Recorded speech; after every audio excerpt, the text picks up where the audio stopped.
Episode, Sydney starts thinking about how she never wears her hair natural, which sends her on a whole hair journey. If you haven't caught it yet, check this out. After Mom died, I started straightening my hair. And I never thought twice about wearing it natural again. So why do you think that is? A part of me wanted to fit in with the world around me. It's normal to want to blend in, but you still have to stay true to who you are. Honey, you're biracial, meaning there's a whole other side of you that's beautiful, strong, and black.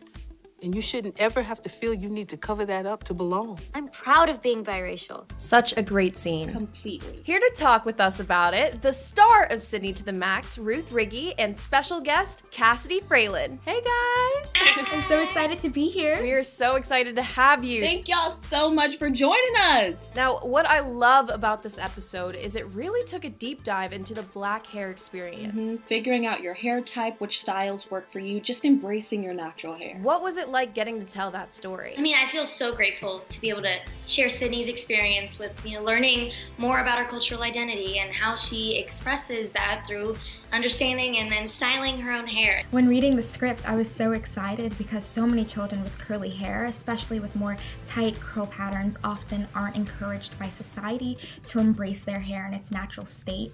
Many of us are told that we need to straighten our hair, or in Alicia's case, perm our hair in order to fit in. We should never feel like we need to change what we think is beautiful to conform to another person's idea of beauty. I know growing up, I didn't see many TV shows that really talked about natural hair. I think there's such a stigma around hair in general. There's definitely been a lot of lack of representation with black hair in TV. That's why it's so important that Ruthie and I were given this opportunity to knock down those beliefs and let our audience know that they are already so beautiful in their own natural way as well. Snaps for that.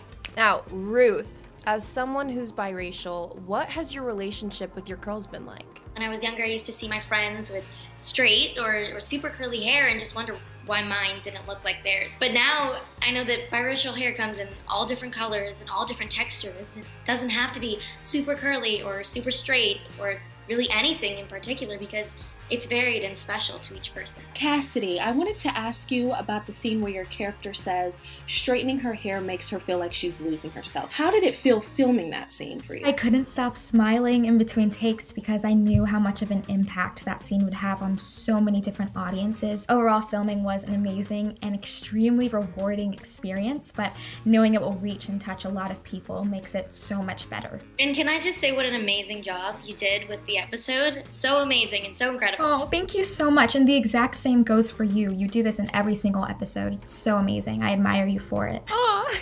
You both are incredible. Now, can we talk about why hair is such a big deal and such a huge part of the black experience?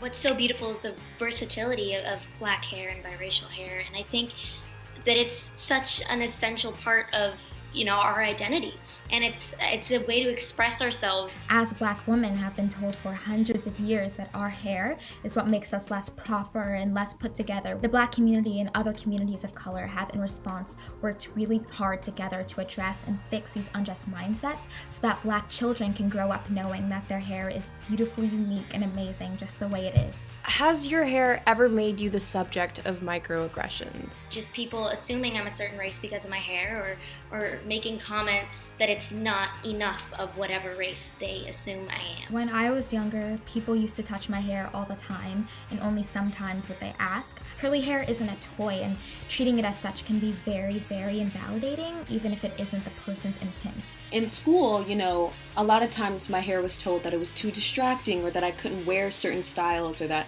my styles weren't allowed, whether it be braids or natural or beads or anything. It just wasn't allowed at my school. And it's almost scary to know that our hair is looked at as almost a threat as to why we shouldn't wear it in schools or for businesses or that it's not professional. It's just really disheartening, and that's why I'm so glad that I'm able to use my platform to display different types of natural hair and to show girls that whatever you want to rock, it's beautiful. Like, no matter what nobody else says, you are beautiful, your hair is beautiful, and continue to shine. Snaps for Yeah. that.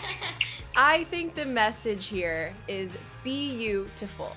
Yeah, that's good. Ruth Riggi, Cassidy Fralin, thank y'all so much for getting real with us today. This was an awesome conversation. Yes, thanks for having it.